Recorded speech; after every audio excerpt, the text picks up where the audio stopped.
Hey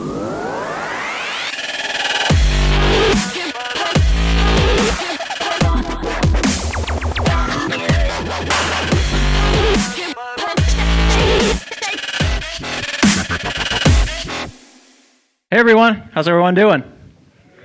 Woo! I'm Corey, and we are giving a presentation about stablecoins today. So just by shows of hand, who here has heard about a stablecoin before? Raise your hand.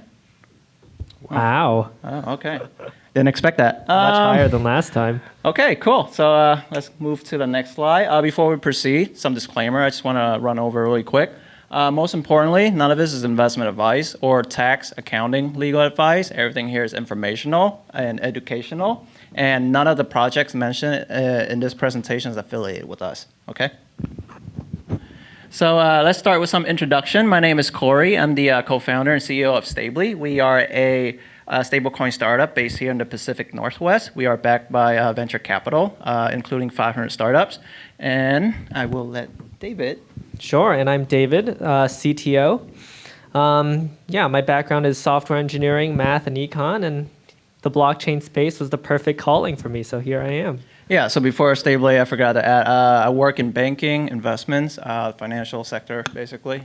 Most recently, I work at PitchBook down in Seattle. And, you know, the crypto bubble last year caught me in this craze, and now I'm here. So we talk a lot about cryptocurrency and Bitcoin, digital money, and blockchain and all this stuff, right? But what actually is money, right? Has anyone ever looked at the history of money and how it evolved over time before, right? So if we look at the evolution of money, we started out with seashells, right? And then we move on to precious metal. We found out about gold. And then we eventually figure out how to mint copper coin. And then, lo and behold, the Yuan dynasty in China realized they could print paper money.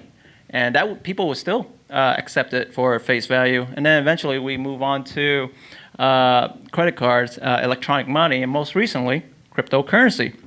But the number one problem with cryptocurrency, well, I wouldn't say number one, there are a variety of problems, but one of the top problems for cryptocurrency at the moment is price volatility. Price volatility makes an ordinary cryptocurrency unsuitable to act as a safe store of value to be used for remittance or payment, right? Because the valuation of the coin fluctuates so much. You could literally buy, I don't know, maybe a car or a house worth in crypto today, and the person who received the crypto, maybe tomorrow, they will have lose 10, 20%, or maybe if they're lucky, they gain 10, 20%. But something like that is very difficult to integrate into existing supply chain system. And here's a chart of the crypto market on this bloodiest day this year, I think in January or February 18th, I forgot which one. But you can see that most cryptocurrency died by more than 30%. And interestingly enough, Tether was the only green spot on this map. Just by raise of hand, who here knows what Tether is? Okay, cool, wonderful. And so naturally, the solution to the volatility problem is to create stablecoins. And a stablecoin, by definition, is a cryptocurrency whose valuation is pegged to that of another asset that is considered stable, like the US dollar. Some people would consider gold more stable than the US dollar, so you could also have gold peg stablecoin as well, quote unquote stable. All right, so what are some use cases? So one of the most obvious use cases is, for example, people that have their wealth in crypto and they want to keep it in a stable asset. Well, right now, the most stable cryptocurrency is most likely Bitcoin, and even that will fluctuate 50% within a given week. So stable coins are a potential safe haven asset for, right now, a lot of traders, for example, when they want to exit the crypto market and they don't have a fiat, off-ramp, what they'll do is they'll tether. So basically, they sell their cryptocurrency and then they just hold tether tokens, essentially. And that is their proxy for the US dollar. Other use cases include payments. So people have tried doing cryptocurrency payments, but merchants complained about, the price volatility. So now crypto payments have sort of just become, transferring Bitcoin and then immediately liquidating it, which sort of defeats the point and gets rid of a lot of the benefits of using cryptocurrency. And then for use cases like remittance, for example, if you're sending money, to your family overseas, for example, you don't want to send them something that'll quickly depreciate or, is very volatile, especially if it's something that they rely on for, daily living. Just to the remittance point there, I have a cousin in Vietnam. I'm originally from Vietnam, and I send about $300 to $400 to him every, I say, 2 to 3 months. Usually I use Western Union, which means $6 in fee on my end and $6 in fees on his end. Mind you, a dollar is worth 22,000 in Vietnam. So, for a 16-year-old who makes probably less than $1 a day over there, it's a lot of money. In April, when I last wanted to send some money via Western Union to him, he told me to not do that and send him Tether instead. And so I was like, well, what are you going to use Tether with? Are people accepting Tether in Vietnam now? He said, well, no, but I will bring it to a guy right down the block from me, and I will sell it for Vietnamese money. And the rate and difference that I'll get is going to be a lot cheaper than the $6 in fees from Western Union. Boom. Right. Okay, go on. So other use cases include inverse trading. So in traditional financial markets, if you want to go, if you want to bet against a company, for example, you would go short by borrowing money from either other people or the exchange. The crypto equivalent would be doing inverse trading using stable coins. So stable coins on margin lets you go short on like Bitcoin, for example, or whatever shit coin that you don't believe in.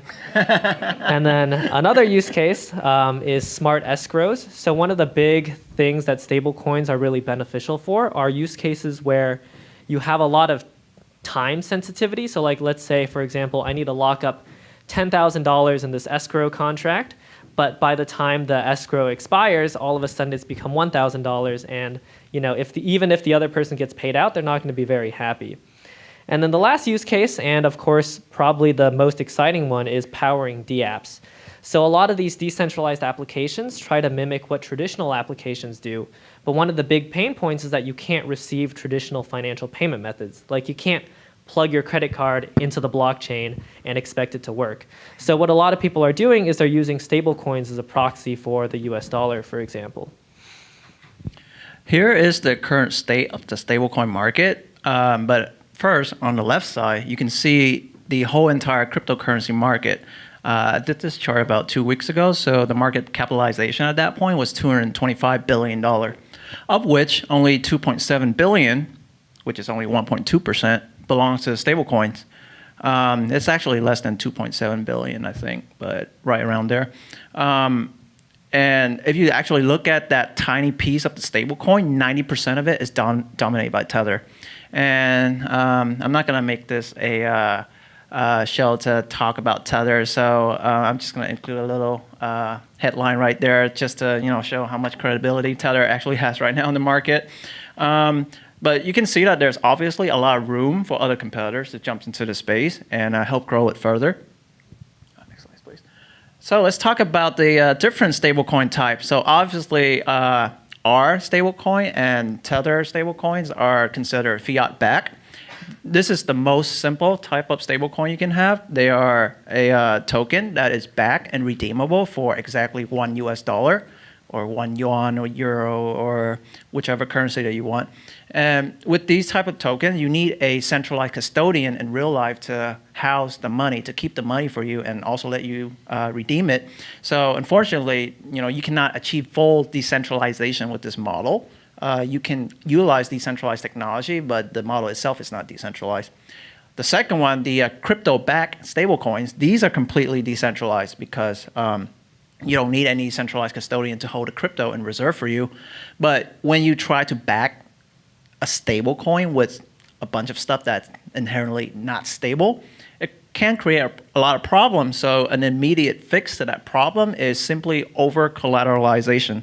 So instead of backing, a $1 worth of stable coin with $1 worth of Ether, back it with $2 worth of Ether, right? And so that solved that problems, but obviously there's a scalability issue as well with that. All right, I think we're running a little short on time, so I'm going to very quickly breeze through this. So seigniorage shares basically rely on what is called the quantity theory of money. So the TLDR is, if people value the token too much, you print more of it. If people value the token too little, you destroy it through some burning mechanism. I think we can very quickly just skip through these slides and Sure. talk a little bit about us before we wrap up? Sure. So this is our stablecoin technology stack. Most importantly is the custodian that we have a relationship with in the United States. They're called Prime Trust. In Canada, it's ATB Financial. And if someone wants to buy a stablecoin from us, they send a US dollar. And then our smart contract would mint a stablecoin token and send it to that person. And that person can then transact it or send it to someone else or use it to buy some other coin in the secondary market. Once it's time for that person or someone else to redeem that token, they do the exact reverse. They send the stablecoin to the smart contract, and we send the money back to them. Yep. Our future plans beyond just currency is we are also going to tokenize other asset classes, including stocks, bonds, commodities, real estate, and eventually collectibles and creative content like copyrights and licenses.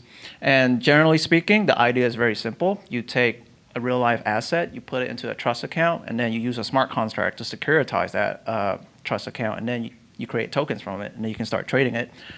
With our existing technology and legal framework, we will eventually get to the point of being able to offer other asset tokens. For now, we are mainly focused on our stablecoin launch, and for the next several months, we are going to be launching our retail platform as well as listing on major exchanges, as well as expanding into other protocols. And then next year, we'll add other national currency as well. All right, let's see if we can get one or two questions in. I know we ran a little bit over. Questions? There's a new stablecoin, I think it's TrueUSD, where they keep money with institutions that are already keeping money for corporations. I forget the word for it. Escrow companies that are already out there. How do you guys? You mentioned that you keep the dollars. Where do they go? Do they hold in your office or? So did you see the Prime Trust logo on our slides earlier?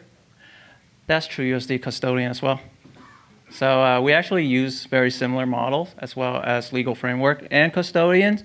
Just FYI, most of TrueUSD money is at Prime Trust. It's not at everywhere like they claim.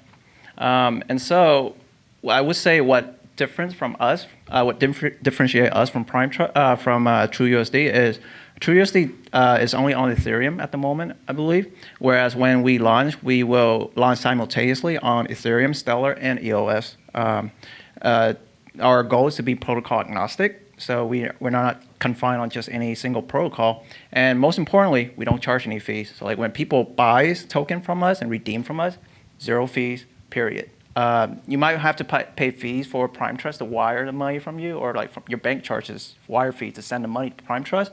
But us, we're not going to charge anything. With TrueUSD, they charge 0.1% to buy, and then another 0.1% to redeem. So taking a step back there a little bit, I just want to highlight a little bit the difference between Trust Token and our approach. So Trust Token plans on creating a decentralized version of sort of what we're doing, but we're trying to remove a lot of the friction that exists in Trust Token system. And the sacrifice for that, of course, is a little bit of centralization on one end. So they're just sort of different approaches at trying to solve a similar problem. All right. Thanks, everyone. All right. Thank you, everyone.